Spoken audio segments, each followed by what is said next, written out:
गणपति गौरी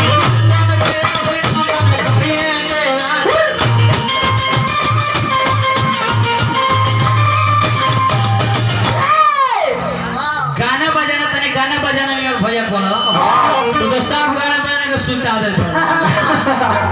गाना बजाना खार करे के चाहिए तो तू साफ पटकू नहीं याद देता सुनावे तो वैसे ए बबुआ गणपति गौरी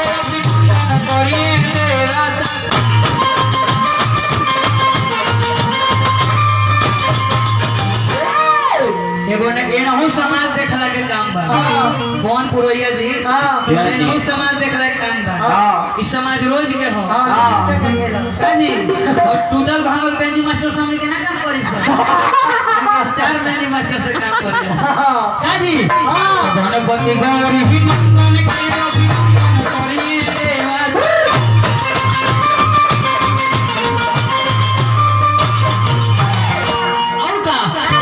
सभा में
होता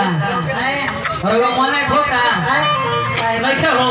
तो देखिए फैन से करत नहीं हां देखिए करे के मौसम इस मेरा नाम अलग से तनी ले ली कलाकारी एकरे के कह जाला हां अरे बाले पर में कोई नहीं है बाबा बापे से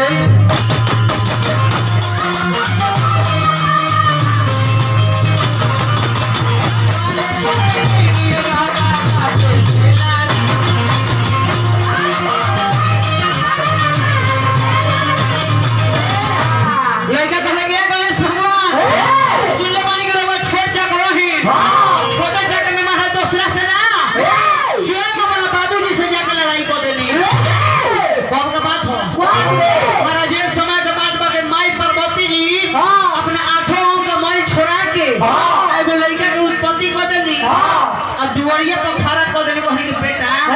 हमें महल के अंदर स्नान करे जा रहल बानी केहू हमरा से भेंट करे आई तो ओकरा के अंदर मन जाए देखो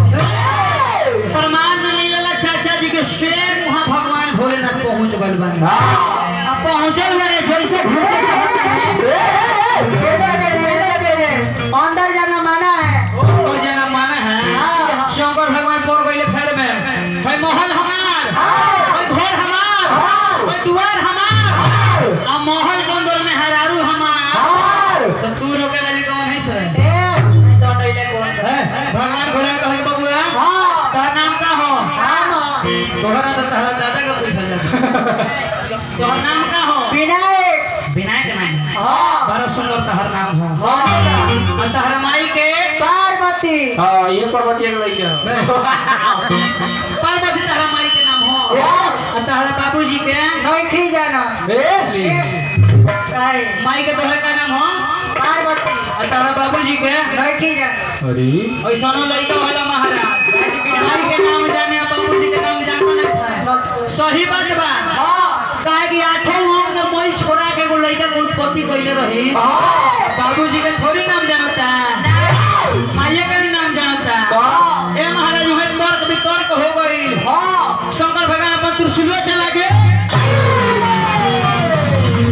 त्रिशूल चला देले गणेश भगवान के मोरिया कट गइल मोरिया कटला के बाद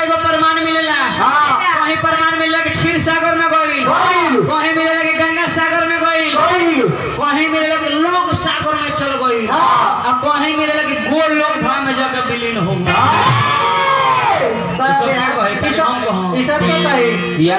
याद हुई तो तू रुपया नहीं खोले ले गिरी में नहीं खोलू है सुमिरन में कुछ सराह है तो बखान करे लगा सुमिरन होखे के चाहे सुमिरन नहीं हो ओकरा बाद तू रात भर हमनी के सराधे गावे लगा ऐसे लइका कहले कि माने पाना कोई नहीं बाबा बापे से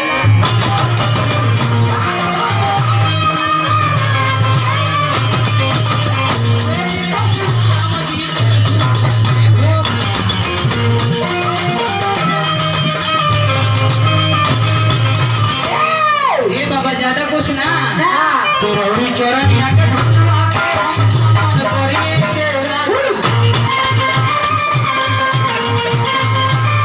बाबा कुछ ना रौड़ी चोरन के धूल का मन करता कि चंदन कल है कि रौड़ी चोरन यहाँ के धूलवा के हम चंदन करिए देवा